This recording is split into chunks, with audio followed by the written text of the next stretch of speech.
ખેતરો ધોવાઈ ગયા છે, ધાન્ય પેદા કરતી માટી પણ તેની સાથે જ ધોવાઈ ગઈ છે, વાવેતર કરેલું બિયારણ પણ તેની સાથે જ ગાયબ થઈ ગયું છે।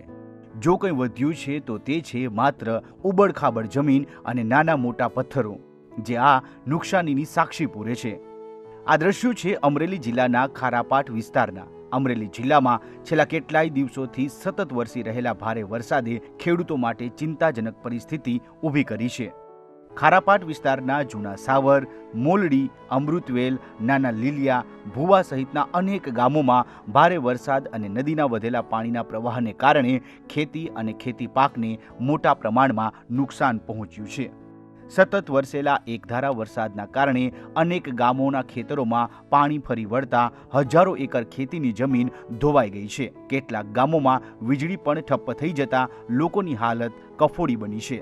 અત્યારે હાલની પરિસ્થિતિ તમે જોઈ શકો છો મીડિયા મિત્રો કે આ ખેતરમાં અત્યારે કઈ વાવેતર તો થાય એમ નથી, પ્લસ કે અમારે 2-3 દિવસ તો લાઇટ વહી ગઈ છે, હજી કોઈ અધિકારી આવ્યા નથી કે શું છે શું નહીં।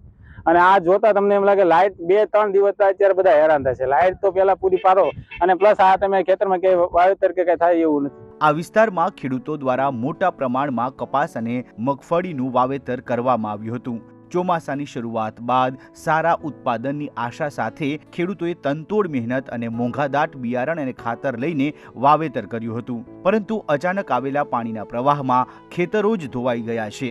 તેની સાથે જ બીજ સહિતનો પાક પણ નષ્ટ થયો હોવાનું ખેડૂતો જણાવી રહ્યા છે, જેના કારણે ખેડૂતોએ કરેલી મહેનત, સમય અને ખર્ચ ઉપર પણ પાણી ફરી વળ્યું હોય તેવી સ્થિતિ ઊભી થઈ છે।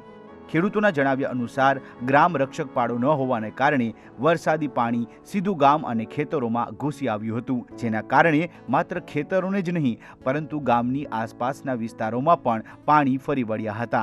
સ્થાનિક લોકોએ કહ્યું કે ગામમાં 2 દિવસથી વીજળીની સમસ્યા છે, તેમજ મોબાઈલ નેટવર્ક પણ ખોરવાઈ ગયું હોવાથી જનજીવન સંપૂર્ણપણે અસરગ્રસ્ત થયું છે। કાલે અને 2 દિવસથી સતત વધારે વરસાદ અને ઉપરથી પાણી છોડવામાં આવ્યું છે ખોડિયાર ડેમનું।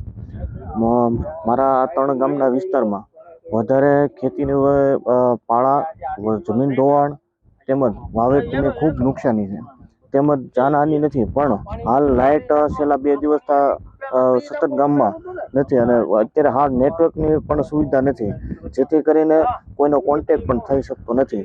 તો તાત્કાલિક સરકારશ્રીને વિનંતી કે તેની ટીમ મૂકી અને સર્વે કરાવે। હાલ તો આ પરિસ્થિતિને લઈને સમગ્ર પંથકના ખેડૂતોમાં ભારે રોષ જોવા મળી રહ્યું છે। અસરગ્રસ્ત ખેડૂતોની માંગ છે કે સરકાર દ્વારા તાત્કાલિક નુકસાનીનો સર્વે હાથ ધરવામાં આવે અને ખેડૂતોને યોગ્ય વળતર તથા સહાય ચૂકવવામાં આવે।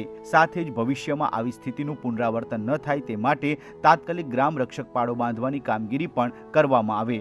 હવે જોવું રહ્યું કે તંત્ર ખેડૂતો અને ગામ લોકોની આ સમસ્યાનું નિરાકરણ ક્યારે લાવે છે। અમરેલીથી દિલીપ જીરુકાનો અહેવાલ, ETV ભારત।